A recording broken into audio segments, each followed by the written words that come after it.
منگل کا دن ہے. آپ کے سامنے پہلے اہم خبریں. آج عمران خان سے اڈیالہ جیل میں ملاقات کا دن ہے. ظاہر اس میں سینٹ کے جو الیکشن ہوئے احتجاجی حکمت عملی ہے اس پہ اہم پیغامات ہیں. بہنیں خان کی اڈیالہ جیل کی طرف رواں دعائیں. تحریک انصاف نے ڈانگ پھیر دی ہے. 5 اگست کو جو جگہ کا انتخاب مینار پاکستان درخواست دائر ہوگی. پنجاب میں بڑا اہم معاملہ. اور جھنڈا لگاؤ مہم یہ بھی. اور 9 مئی کا پہلا ٹرائل مکمل ہوا. آج سزائیں بھی سنائی دی گئی 33 لوگوں کو. اور ہائی کورٹ کے اہم ترین کیس میں جج اس وقت خطرے میں, بہت بڑے خطرے میں کیس کیا ہے. میں تفصیل بتاتا ہوں. آرمی چیف بھی معیشت سنبھالنے کے لیے بزنس مین سے میٹنگز بھی کر رہے ہیں. اور اب چینی کے بعد عوام پر بجلی کا حملہ. 47 ارب کے اوور بلنگ معاملات. سیلابی صورتحال بھی خطرناک. پنڈی میں آج ڈی ایچ اے میں کرنل اپنی بیٹی سمیت سیلابی ریلے میں. چلاس میں 50 سے زیادہ گاڑیاں اور سیلاب کے معاملات بھی ہیں. اس کے علاوہ خان سے تو ڈر تھا ہی. حسان نیازی کا خوف عدالت میں پیش کرنے سے انتظامیہ ڈر رہی ہے. مریم نواز نے بھی آج ایک نئی فورس لانچ کرتی, ایک اور نئی فورس. اور برطانیہ میں حد تک عزت کا جو کیس چل رہا ہے وہ اس وقت اس میں بھی بڑے اہم سوالات جوابات جو ہے وہ بریگیڈیئر صاحب سے پوچھے جا رہے ہیں. اور سردار تازکزئی نام بڑا عجیب و غریب خاص آدمی اسٹیبلشمنٹ کا نکلا بلوچستان معاملے میں. اور ڈرون حملہ ٹانک میں بچوں کی شہادت کی اطلاعات آ رہی ہیں. روس کی انٹیلیجنس میں بھی بڑے میجر جنرل کو جنگ کے دوران عجیب و غریب حالت میں یوکرین کی سیکرٹ سروس داؤ لگا گئی ہے. میں یہ تمام خبریں آپ کے سامنے تفصیل سے رہتا ہوں. سب سے پہلے تو خان کی آج کو تو منگل کا دن ملاقات ہے. بہنیں ایک دفعہ پھر پیدل جو اڈیالہ جیل کی طرف رکاوٹیں عبور کرتی جا رہی ہیں, تنگ کیا جا رہا ہے. لیکن وہ جو ملاقات ہے ظاہر اس کے تو دوسرے ویلاگ میں تفصیل آپ کے سامنے آئے گی. اس وقت تو سب سے بڑا معاملہ صدر مملکت فیلڈ مارشل کا جو بنا ہوا ہے تحریک انصاف کا جو تحریک کا معاملہ ہے. اور 9 مئی کی جو سزائیں شروع ہوئی اس پر مزاحمت کی دبانے کی پوری کوشش بھی کی جا رہی ہے. ایک طرف تحریک انصاف نے جو عمران خان کی رہائی کے لیے پنجاب میں خاص طور پر مینار پاکستان کا انتخاب کیا, جلسے کی درخواست دائر کی. عالیہ حمزہ بیرسٹر سلمان اقبال کی آج بڑی اہم ملاقات بھی ہوئی. اب یہ مہم شروع کس طرح ہوگی؟ مراد سعید کی ایک بڑا اہم ابھی آڈیو پیغام بھی آیا. اور پاکستان کی عوام جو ہے وہ اب اس نقطے پر کہ تمام معاملات سے لا تعلق ہو کے صرف عمران خان کی رہائی پر فوکس کے لیے تیار ہے. اور اس میں عمران خان کی جو رہائی ہے وہ مراد سعید کے مطابق صرف اور صرف مزاحمت سے سڑکوں پر نکلنے سے. جو طاقت کا نگار آج عدلیہ اسٹیبلشمنٹ پارلیمنٹ میں آپ کو نظر آ رہا ہے. مقصد اقتدار کو طول دینا, اس کو زیادہ سے زیادہ عرصہ بیٹھنا اور خان کو روکنا, اور جسے روکنے کے لیے عوام صرف سڑکوں پر آ سکتی ہے. یہ مراد سعید کا آڈیو پیغام بڑا اہم تھا جو واٹس ایپ گروپس میں اس نے بھیجا کہ اپنے اپنے حلقوں میں یونین کونسل میں تحصیل سطح پر آپ عوام اپنے مقامی رہنماؤں کے ساتھ جڑنا شروع کریں. جلدی موبلائزیشن کی مہم کو تیز کیا جائے. اور اس میں 2 ہفتے باقی ہیں. 5 اگست میں آپ کو پتا ہے 2 ہفتوں میں بہت سی تیاری پاکستانی قوم کر سکتی ہے. اور اس وقت سب کا سوال اس وقت یہ ہے کہ 5 اگست کو ہم نے کرنا کیا ہے؟ کیا کوئی جلسہ ہوگا, لانگ مارچ ہوگا, دھرنا ہوگا, لاک ڈاؤن ہوگا, سڑکیں بند ہوگی, سب کچھ کرنا کیا ہے؟ اس میں نے تحریک انصاف کے بہت سے رہنماؤں سے گفتگو کی. مرکزی لیڈرشپ کے علاوہ صوبائی سطح پر, یونین کونسل پر, تحصیل کی سطح پر سے ڈی سینٹرلائز کیا جا رہا ہے. جو پیغام pattern in chief Imran Khan نے خود اڈیالہ جیل سے جاری کیا, 5 اگست تک اس تحریک کو عروج تک لانا ہے. خان کو پتا تھا ملاقاتیں روک سکتے ہیں. عوام کی شرکت اور موبلائزیشن کے بعد اس دن یہ فیصلہ ہوگا کہ دھرنا کی جائے گا, لاک ڈاؤن جائے گا, کدھر معاملہ جائے گا, یا کیا ہوگا. کیا عوام کی جو بھاری اکثریت سڑکوں پر دیکھے پرامن انداز میں نکل کر پیغام دینے کے لیے, عوام خان کے ساتھ کھڑے ہونے کے لیے آ گئی. اور سوشل میڈیا میں جو لوگ ہیں جس طرح وہ پوسٹ میں, ویڈیوز میں, پیغامات میں جس طرح چیزیں شیئر کر رہے ہیں, یہ ایک بھرپور مہم کی طرف معاملہ جا رہا ہے. بالکل اسی طرح 8 فروری کے الیکشن کی فضا بنی. لوگوں نے اپنی مدد آپ کے تحت شروع کیا اور کسی مرکزی لیڈرشپ کی طرف, لائے عمل کی طرف نہیں دیکھا تھا. خود لوگوں نے ووٹ ڈلوانے کے لیے نشان ڈھونڈ کے سارا کیا. اب یہی معاملہ 5 اگست کو عمران خان کی رہائی کے لیے اسی طرح ہر شہر, ہر ضلع, ہر گاؤں, ہر قصبے میں ہوگا. بڑی تعداد میں عوام کو نکل کر دکھانا ہوگا. اور جو تحریک انصاف کی 25 جولائی سے جمعے کو بلوچستان سے بہت بڑی مہم شروع ہو رہی ہے, اس کا سب سے اہم مرحلہ جو پاکستانیوں کو دیکھنا ہے وہ پرچم لہرانا. پوری قوم سے یہ اپیل کی گئی ہے تحریک انصاف کا جھنڈا اپنے گھروں پر, گاڑیوں پر, موٹر سائیکل پر لہرانا شروع کر دیں, اور تاکہ یہ خوف کا بت ٹوٹے. دیکھیں جب آپ جھنڈا لہرانا شروع کریں, ہر گھر پر لہرائیں گے تو پھر پولیس ہو, رینجرز ہو, گھروں میں چھاپے نہیں مار سکتے. جھنڈا لہرانے کی مہم سے آپ کے خوف کے بت کا ٹوٹنے کا آغاز ہوگا. سوشل میڈیا میں وہ آئی ڈیز پہ بھی تحریک انصاف عمران خان کی تصویریں لگنا شروع ہو گئی ہیں. عمران خان کے ماسک بھی لوگ استعمال کر رہے ہیں. پھر انٹرنیشنل دنیا میں بھی جو اوورسیز پاکستانی ان تمام ممالک میں عوامی احتجاج کے لیے اکٹھے ہو رہے ہیں, اس میں بھی اس مہم میں ظاہر تقویت آئے گی. اور عمران خان کی جو دھڑا دھڑ تصویریں, پوسٹ اور جھنڈوں سے ان لوگوں کو نقصان ہوگا جو خان کو مائنس کرنے کا خواب دیکھتے ہیں. ان کے خواب چکنا-چور ہوں گے. تحریک انصاف کے ساتھ تو دیکھیں کل رات کو اسپیس میں بھی بہت سارے لوگ تھے, مجھے اس میں سے کچھ لوگ, بہت سارے سوالات بھی تھے, تھوڑی بہت ہلکی پھلکی مایوسی بھی. ان کے لیے میں اسلامی تاریخ سے واقعات ضرور بتاتا ہوں تاکہ آپ لوگوں کو اندازہ ہو ہمارے سیکھنے کے لیے. ان حالات میں ہمیں بار بار اپنے دین کی طرف رجوع کرنے کی ضرورت ہوتی ہے, اس میں رہنمائی ملتی ہے. میں بنی اسرائیل کا یہ واقعہ آپ کے سامنے, جو بڑی پسندیدہ قوم تھی اللہ کی, موسیٰ علیہ السلام نے اس پر بڑی محنت کی, انہیں سیدھا راستہ دکھانے, فرعون کے مظالم سے نجات دلانے, سمندر تک پار کروائے, معجزات دکھائے, اللہ کی طرف بلایا.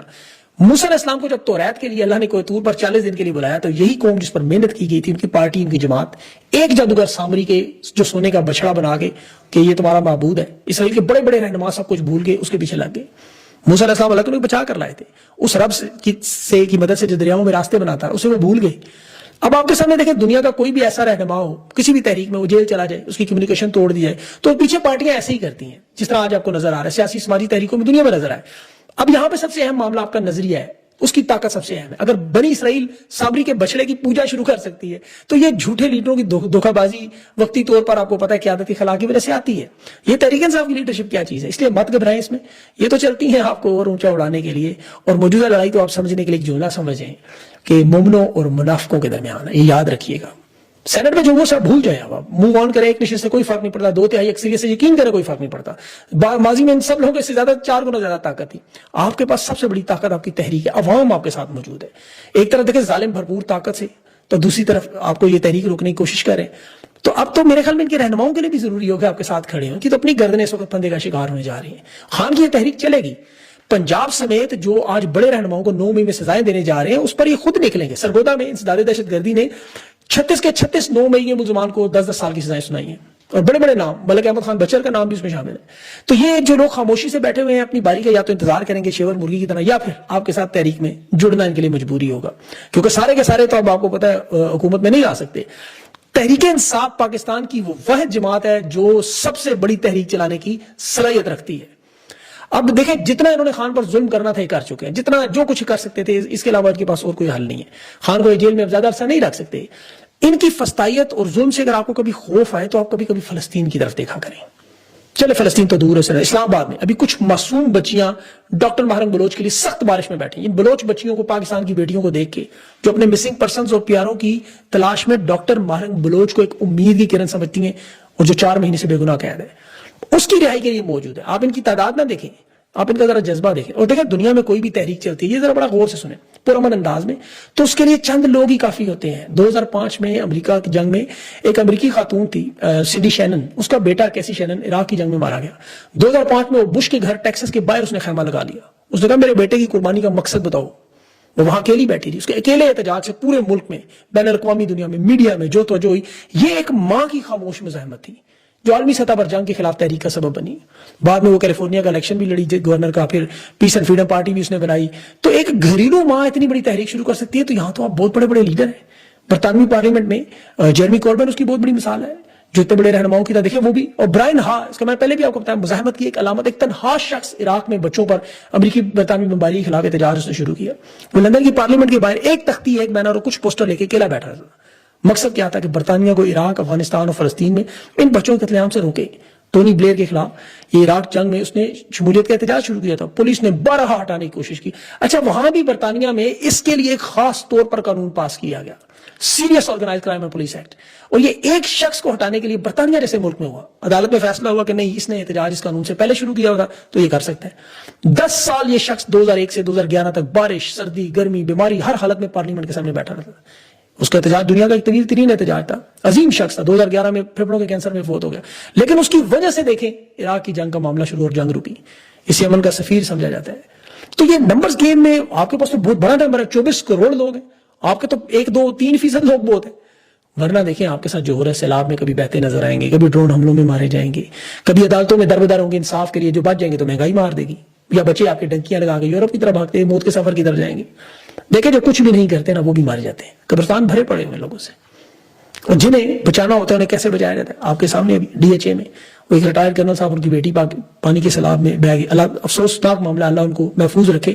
ان کے ریسکیو آپریشن کے لیے ہیلی کاپٹر استعمال کیے جا رہے ہیں، یہ وہ تھانہ سیالہ کی حدود میں برساتی نالے میں گاڑی بند ہوگی۔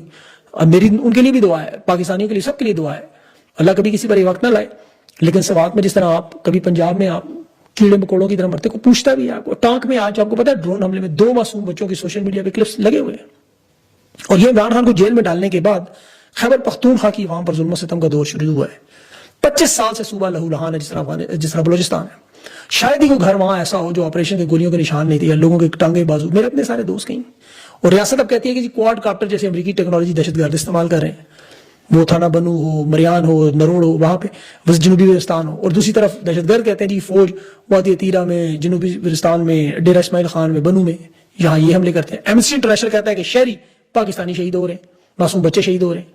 الزام دہشت گرد بھی مسترد کرتے ہیں، یہ بھی مسترد کرتے ہیں. نقصان کس کا ہو رہا ہے؟ خیبر پختونخوا کی عوام کا، جو پچھلے 25 سال سے یہ برداشت کر رہے ہیں. تو یہ معاملات روکنے کے لیے خان کا ایک دور تھا جس میں امن رہا تھا. آپ کو اسی لیے عمران خان کی ضرورت ہے.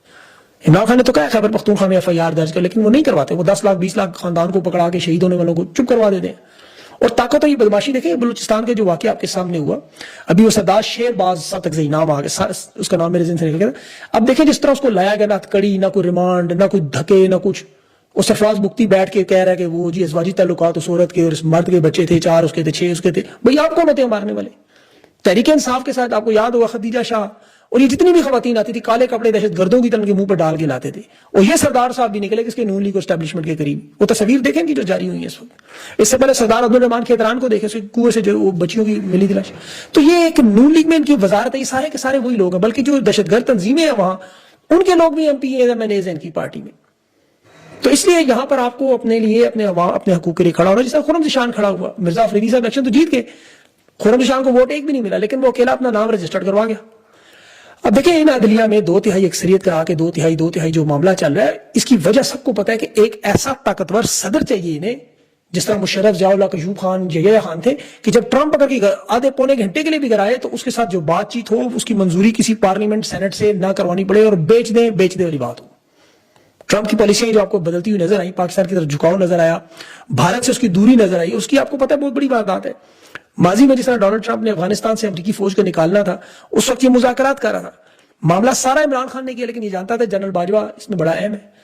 عمران خان نے وہ معاملہ سارے اپنے ہاتھ میں رکھے تھے، خود مذاکرات کروائے. جنرل فیض گیا، وہ چائے کا کپ، سارا آپ کو یاد ہے. لیکن اب انہیں لگتا ہے کہ عمران خان جیسا بندہ موجود نہیں، موجودہ سیاسی حکومت کی ٹانگوں میں اتنا زور نہیں، تو وہ براہ راست فیلڈ مارشل سے معاملات طے کرنا چاہتے ہیں. کیونکہ اس خطے میں چین کو روکنے کے لیے ایک اسٹریٹجی جو انہوں نے بنائی. اور یہ یاد رکھیں کہ بھارت اور امریکہ کا ہمیشہ قریبی تعلق رہا ہے، سوائے ٹرمپ کے دور میں جو بھی تجارتی تنازع ان کا بڑا ٹیرف بڑھنے کا. پھر فیلڈ مارشل کو جو ملاقات کروائی گی وہ جان کے بھارت کو دکھانے کے لیے، کیونکہ بھارت الزام لگا رہا تھا کہ دہشت گردی کی جڑ جو ہے وہ پاکستانی فوج ہے. اب بھارت نے چین کے ساتھ تعلقات بڑھانا شروع کیے. پچھلے 5 سال میں پہلی دفعہ جے شنکر وہاں پہنچ گیا، وزارت خارجہ کی ملاقاتیں ہوئی، شنگھائی کارپوریشن میں بھی گئے. اب مودی کا چین کا دورہ بھی آپ کو پتہ ہے تیاری ہے. تو یہ سب کاؤنٹر کرنے کے لیے ڈونلڈ ٹرمپ پاکستان کارڈ استعمال کر رہے ہیں. اور پھر اسرائیل والا معاملہ آپ کو پتا ہے، موجودہ جو فارم 47 کی حکومت اسٹیبلشمنٹ کے پلڑے میں اس کا وزن ہے، اس کی وجہ صرف اور صرف یہ بھارت کے تجارتی معاہدے میں، بہت بڑی دنیا کی اکانومی ہے، وہ جمہوریت ہے، پارلیمنٹ ہے، وہاں تجارتی معاہدہ تو ٹرمپ نہیں کامیاب کروا سکتا، جس طرح یہاں ایک فرد واحد سے معاملات ساری طے کر لے گا. تو اس لیے سارے معاملات ہیں. آپ دیکھیں ابھی ہائی کورٹ کے جج، بڑے دبنگ جج سردار اعجاز صاحب، ان کی جان سے شدید خطرے میں. انہوں نے براہ راست خفیہ اداروں کو، اسٹیبلشمنٹ کو کٹہرے میں بلانے کا فیصلہ کیا. 2 بڑے کیس انہوں نے شروع کیے ہوئے، جنہیں اسٹیبلشمنٹ کی ریڈ لائن کہا جاتا ہے. ایک یہ جو سردار اعجاز صاحب ہے، یہ آپ کو پتا ہے بلاسفیمی کا کیس سن بھی رہے ہیں ساتھ. دوسرا انہوں نے ڈاکٹر عافیہ صدیقی کا کیس اٹھایا.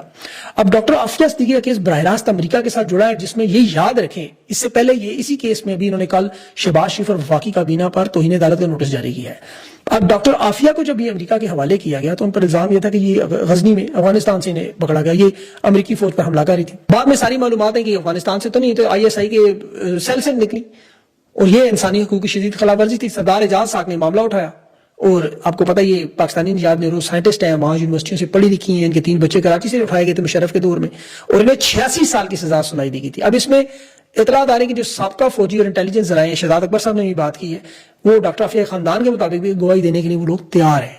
انہیں کراچی سے ISI کی حراست سے اغوا کیا گیا اور کئی سال وہاں ان کی حراست میں بھی رہی. اس کے بعد پھر امریکہ کے حوالے کیا گیا. یہ مطلب فالس فلیگ آپریشن پہ بنا. پاکستان کی کسی عدالت نے امریکی دباؤ میں مشرف اور خفیہ اداروں کے خلاف مداخلت میں کبھی کوئی کارروائی نہیں کی. کچھ سیاسی تنظیمیں، کچھ انسانی حقوق کی تنظیمیں اس پر مطالبہ کرتی رہی. سینیٹر مشتاق صاحب نظر آتے رہے. ڈاکٹر عافیہ آج بھی امریکہ کی جیل میں FMC کارسویل میں وہاں پر قید ہے، اور ان کی گواہی کے لیے اب جو سابقہ فوجی خفیہ ادارے سامنے آ گئے تو پھر یہ معاملہ پاکستان کی عدالتوں سے اٹھا تو امریکی عدالتوں کے لیے لازمی ہو جائے گا. اسے روکنے کے لیے سردار اعجاز صاحب کو بھی دھمکیاں دی جا رہی ہیں، اور خدا نخواستہ انہیں کچھ ہو بھی سکتا ہے کہ معاملہ بہت بڑا ہے یہ. اس کے علاوہ بھی بہت سی خبریں، لیکن عمران خان کی ملاقات ہے، اس کے بعد انشاءاللہ اگلے ویلاگ میں اس کی تفصیلات. اپنا خیال رکھیں، مجھے اجازت دیں. اللہ حافظ.